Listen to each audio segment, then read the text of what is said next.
Զրուցում ենք ազգային ժողովի նախկին падգամավոր Նաիրա Զոհրաբյանի հետ։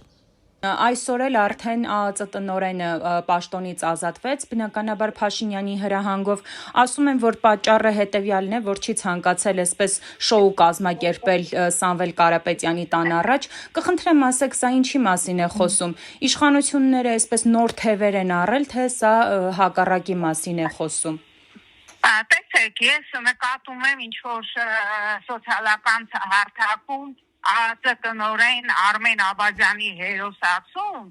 ուրեմն բոլոր նրանք, ովքեր համագործակցել են այս իշխանության հետ, հատկապես պատերազմի ընթացքում եւ պատերազմից հետո, նրանք իրանց պատիժը կրելու են։ ԱԱԾ տնօրենը, եկեք շատ փակագծեր չբացեմ, չէր կարող, եթե շատ էլ ուզենար, չէր կարող ոչ բերման ենթարկել, ոչ էլ ձերբակալել Սամվել Կարապետյանին, կարծում եմ հասկացաք, եւ Նիկոլը, որ երեք Ստախանովյան էնտուզիազմի մեջ ժամում 10 ստատուս արագությամբ ստատուսներ էր երկրում չուլանների, փախկված մարդկանց մասին, սա այդ անզորություն չէր, որ ինքը շատ լավ գիտեր, որ ինքը չի կարողանալու, որ իր ԱԱԾ-ն էլ չի կարողանալու իր հրահանգով ոչ բերման ենթարկել, ոչ ձերբակալել կամ հասկանալի է կալանավորել Սամվել Կարապետյանին։ Բնականաբար հերթական անզորության դրսևորումն է ԱԱԾ պետին ստիպել հրաժարվել պաշտոնից։ Հիմա ես ասում եմ, Նիկոլ, տղա ես Սամվել Կարապետյանին բերման ենթարկի։ Չեմ ասում է ձերբակալի, ասում եմ ընդամենը փորձի բերման ենթարկել։ Իհարկե չես կարողանալու անել, առավելագույնը որ դու կարող ես անել, չուլանում փախկված ստատուս գրելն է։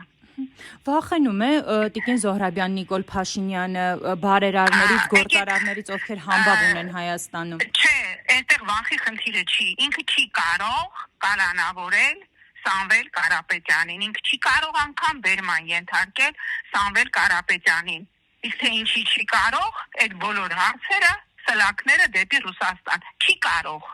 ուղղակի չի կարող։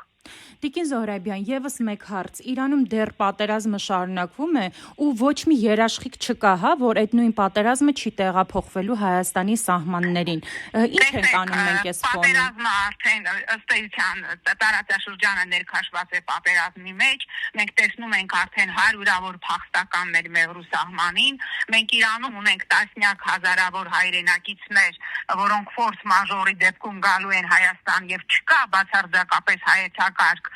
ինչպես ենք նրանց ընդունելու, ինչ ենք անելու, պատերազմը